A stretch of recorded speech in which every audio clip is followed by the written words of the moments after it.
எல்லோருக்கும் நமஸ்காரம். மகாபாரதம் என்னும் பெரும் காவியத்தின் ஒரு துளி சாராம்சத்தை என் அன்பு நேயர்களுக்கும் முக்கியமாக இன்றைய இளம் சிறார்களுக்கும் இயன்ற அளவு எளிமையாக்கி சுவாரஸ்யமாகவும் சுருக்கமாகவும் தரும் முயற்சியில் இறங்கி இன்று மகாபாரதம் 84வது பகுதியில் தற்போது நாம் போன நிகழ்வில் மகரிஷி துர்வாசர் துரியனிடம், உன் மகோன்னதமான உபசரிப்பினால் நானும் என் சீடர்களும் மிகவும் மகிழ்ச்சியுற்றிருக்கிறோம். கண்டிப்பாக என் சந்தோஷத்திற்காகவாவது நீ என்னிடம் ஏதாவது வரம் கேட்டே ஆக வேண்டும், அதை நான் கொடுத்தே ஆக வேண்டும் என்று வற்புறுத்தவும், அப்போன்னு பார்த்து சகுனி மாமா துரியன் காதில் கிசு கிசுக்கவும் துரியன் ஒரு நீண்ட நெடிய உரை நிகழ்த்துறான் பாருங்க. இதை கேட்டீங்கன்னா, ச துரியன் எவ்வளோ நல்லவன், இவனை பற்றி லோகமே தப்பா இப்படியெல்லாம் நாம் நினைப்போம். வாங்க துரியன் சொல்கிறத கேட்கலாம். மகரிஷி, எனக்கென்று எந்த ஆசையும் கிடையாது.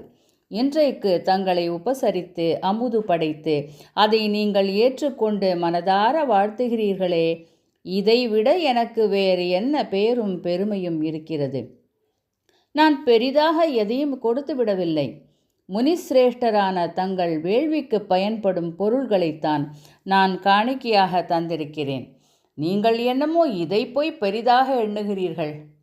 என்னை எல்லோரும் பேராசைக்காரன், சுயநலவாதி, சகோதரர்களை வாழ விடாமல் அவர்களை காட்டுக்கு அனுப்பிய துரோகி என்று இப்படித்தான் நான் பட்டப்பெயர் வாங்கியிருக்கிறேன். அது எல்லோரும் அறிந்ததே.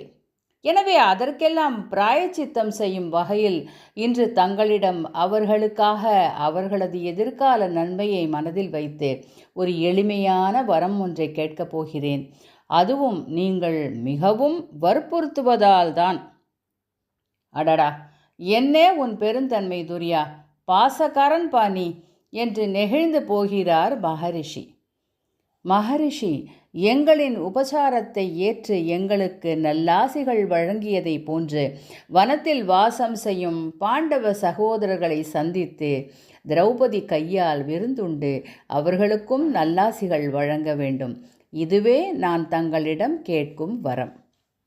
கேட்ட அனைவரும் தங்களை கிள்ளி பார்த்து கொள்ளாத குறைதான்.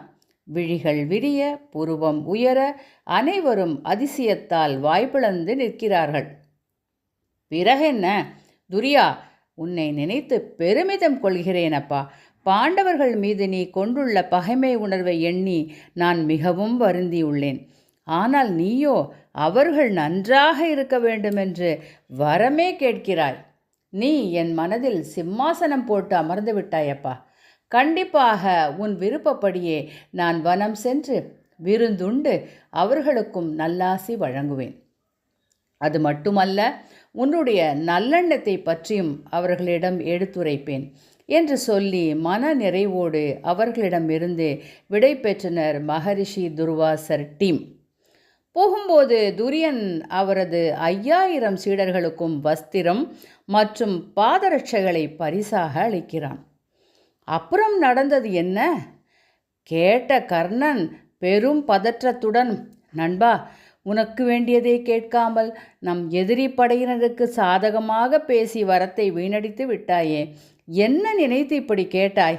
இல்லை, சகுனி மாமா உன் காதில் சொன்னது இதுதானா? இதை சாக்கு வச்சு பாண்டவர்கள் மகரிஷியை சந்தோஷப்படுத்தி வரம் கேட்டு நம்மை வீழ்த்தி விட்டால் கொஞ்சம் கூட சுயமாக சிந்திக்கவே மாட்டாயா? இதனால் நமக்கென்ன லாபம்? அல்லது நீ மனசு மாறி பாண்டு ப்ரோஸ் நல்லா இருக்கணும்னு முடிவு பண்ணிட்டியா? அவங்களால நாம் பட்ட அவமானம் எல்லாம் மறந்து போச்சா? கண்டிப்பாக நாம் தோக்க தான் போகிறோம். மாமா, என்ன மாதிரி ஐடியா கொடுத்துருக்கீங்க? வயசானதுனால உங்களுக்கும் மூளை மழுங்கித்தான் போச்சு என்று படபடவென்று பொறுகிறான் கர்ணன். ஏன், நமக்குள்ளும் இந்த அத்தனை சந்தேகங்களும் எழத்தானே செய்கிறது. அதாவது துரியோதனாதிகள் உண்மையிலேயே அன்பு சகோதரர்களாக மாறிட்டாங்களா? அப்போ சொல்யூஷன் வரும், கொஞ்சம் காத்திருங்கள்.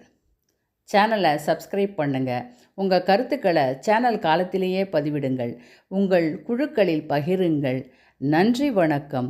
மீண்டும் சந்திப்போம்.